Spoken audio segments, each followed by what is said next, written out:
मैं पूर्व के वीडियो में अनचाहे रिश्तों में जाने की बात कर रहा था, जिसमें जैविक रूप से 3 स्टेज की बात किया था।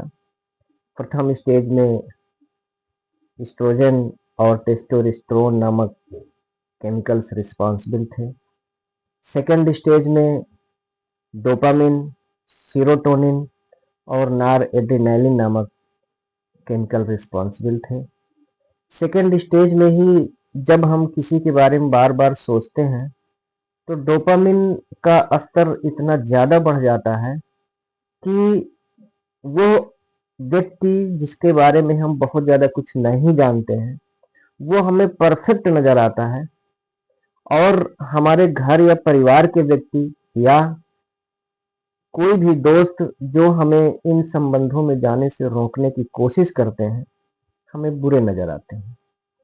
ये डोपामिन का जो हाई लेवल होता है, कभी-कभी ये हमको या इंसान को ऐसी स्थिति तक ले जाके खड़ा कर देता है कि लोग साथ-साथ जीने-मरने की बातें करने लगते हैं या भाग जाते हैं।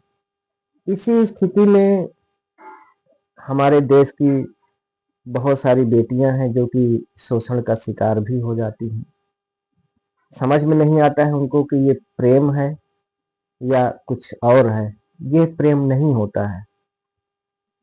इसी स्थिति में लोग सुसाइड भी कर लेते हैं या कुछ लोग इस स्थिति में ही अगर शादी भी कर लेते हैं तो शायद बहुत सारे ऐसे केसेस देखने को मिलते हैं कि लव मैरिज जो होती है वो भी बहुत ज़्यादा सक्सेस नहीं होती हैं।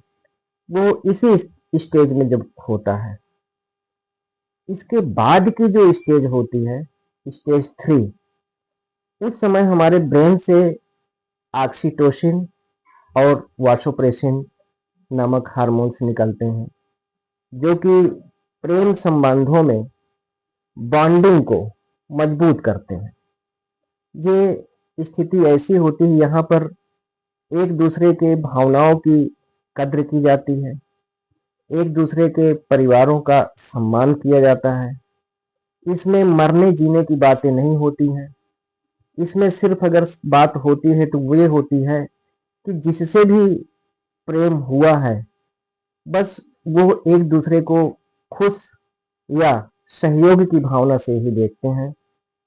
इसमें न तो भाग करके शादी करने की बात होती है, न जिंदगी खत्म करने की बात होती है, लेकिन यहाँ तक बहुत कम लोग पहुँच पाते हैं।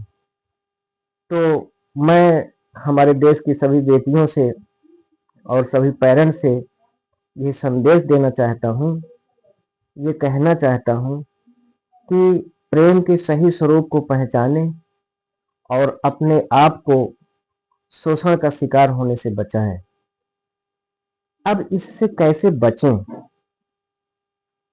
इससे बचने के लिए मैं पहले की वीडियो में बताया था कि पेरेंट्स को बच्चों के साथ इस उम्र में दोस्त की भांति व्यवहार करना चाहिए। दूसरा, अगर हम लगता है कि स्टेज 2 में है तो ऐसी स्थिति में पेरेंट्स की हेल्प लें, अपने टीचर्स की हेल्प लें या फिर काउंसलर की हेल्प ले सकते हैं। घर पे मेडिटेशन, डीप ब्रीदिंग एक्सरसाइज, इसके माध्यम से हम अपने आप को बचा सकते हैं। धन्यवाद।